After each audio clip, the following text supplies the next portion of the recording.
This is a stimulus update and daily news report. I wanted to give you a quick update of what's going on with Social Security increase and all of the proposals that are going on. So there could be a 6.1% COLA increase. There are a few proposals that are going for $200 more per month for Social Security recipients. SSI could get an additional $279 more per month, a 31% increase. I'll go over all those proposals. So let's get into Social Security and the potential increases that may happen. So if we look here, this article came out a few weeks ago, but Social Security cost of living adjustment could be 6.2% in 2022. So this number, cost of living adjustment, is the COLA.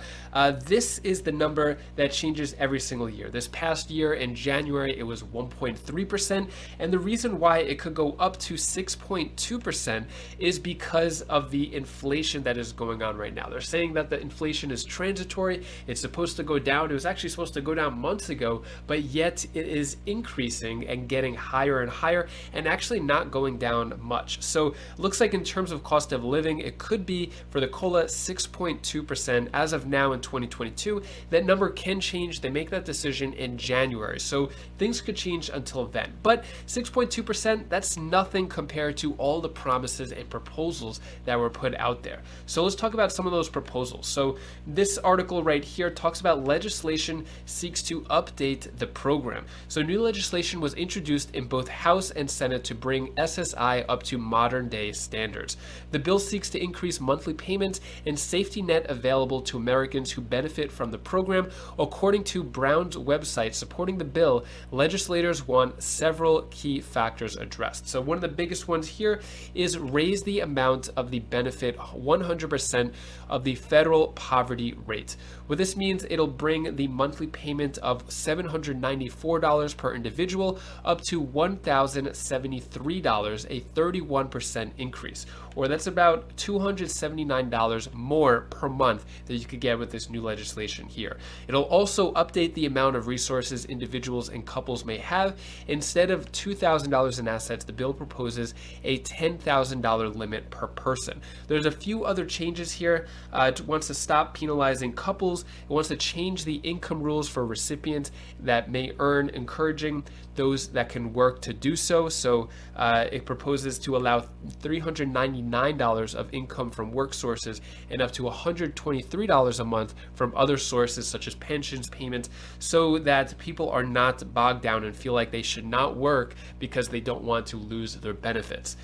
This would also eliminate penalties for those with in-kind support, such as lodging or food assistance from outside sources. So this is one of the proposals. There's also another proposal by Gwen Moore. She's put out a lot of proposals too. So that one was by Sherrod Brown, the one I said before. This one is very similar by Gwen Moore. So this one is called the Social Security Enhancement and Protection Act by Wisconsin Representative Gwen Moore. So this one, very similar. It's going to update the payments to 100% of the poverty level. And which means that it'll increase special minimum benefit to pay 100% of the poverty threshold, or for those who have worked at least 30 years under Social Security and claim their benefits, they reached full retirement age. So this one's a little different than the last proposal. The other one was actually just for SSI, not all Social Security recipients. This one looks like it's mainly focusing on people who have worked at least 30 years to bring that payment up to $1,094, which would be the federal poverty rate of $12,880 divided by 12 months. So there's a few other proposals to this. The benefit would be phased down proportionally to allow access for workers with fewer than 30 but more than 10 years of work.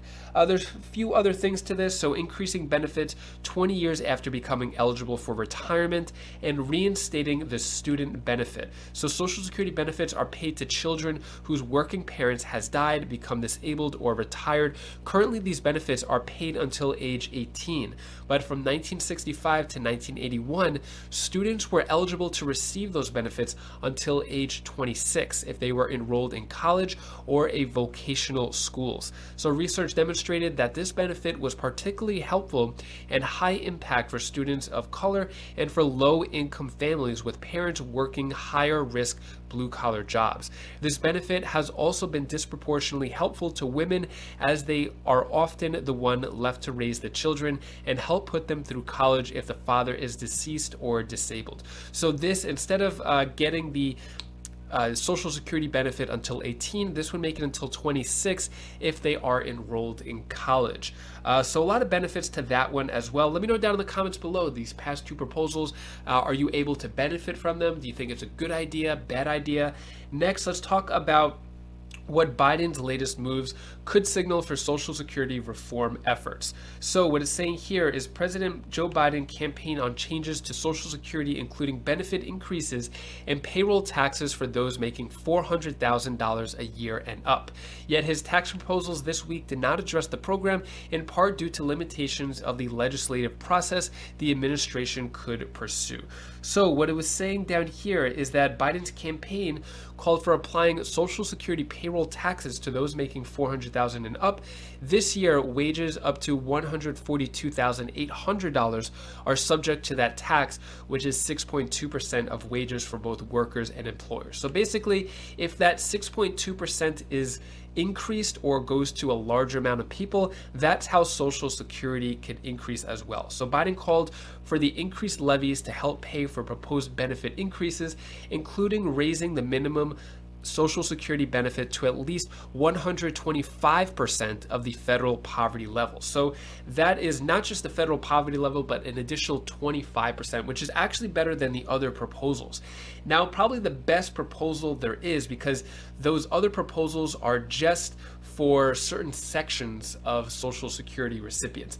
This one right here, on Elizabeth Warren's website, Schumer, Warren, and Wyden unveil plan to increase benefits by $200 per month for all Social Security beneficiaries. So the key word here is all Social Security beneficiaries, not just retirees, not SSI, but this is all encompassing. So the plan to provide more than 60 million Americans with an additional $4,000 over 2 years is part of the Senate Democrats' bold Phase 3 stimulus proposal.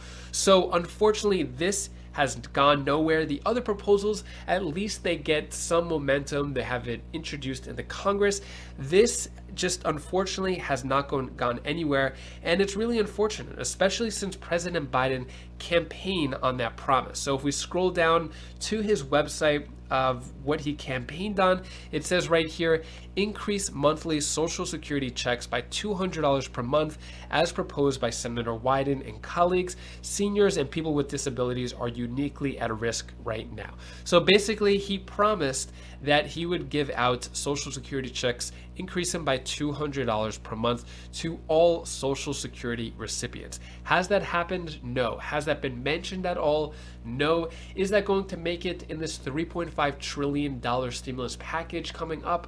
Doesn't look like it so far. No one has put it in there. It's up to the Progressive Caucus to put proposals like this, as well as other proposals like a fourth stimulus check, make the child tax credit permanent, the homebuyer credit of $15,000 to $25,000. A lot of those popular stimulus proposals are up to the Progressive Caucus to put it in, because a lot of the people who I mentioned who proposed these ideas are in the Progressive Caucus, or they are in the Senate Democrats. So when it comes to all of these Social Security potential increases, some of them are moving more faster than others, but there's no big action, no big votes on any of these. So I wanted to give you an overview of what's going on with this. This way you have an idea of what can potentially happen, and what you could also tell your representatives what they should vote for, what they should put in the next $3.5 trillion stimulus package, or have a vote on it as a standalone bill.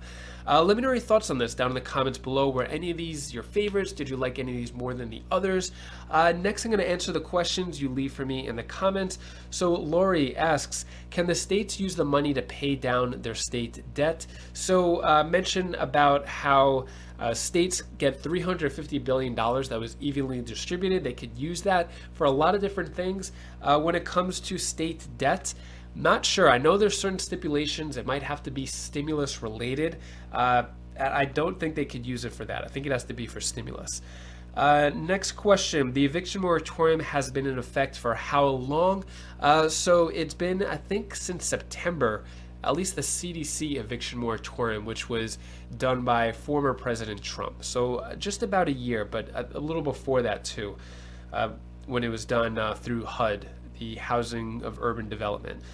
Brenda Jordan asks, but they already voted and agreed on the 3.5, so how can they fight the amount now? So that's the thing. Honestly, following Congress, following all these proposals, I'm just as frustrated as you are. Just when I think they have a vote, when they have everything figured out, it seems like they just keep switching things around. So when it comes to, they already agreed on the 3.5 trillion, not the case, because that is what they initially agreed on, but now a lot of politicians are going to get their hand in there. They're going to say, no, I don't want this program, or I want this program in there. We need to take this out, add this in, and it could be higher than 3.5, most likely not, but it could be lower as well. So 3.5 trillion is not definite at this point. Anyways, that is all the stimulus news I have for you today to hopefully cheer you up a bit. Take care, be safe. Thank you for watching.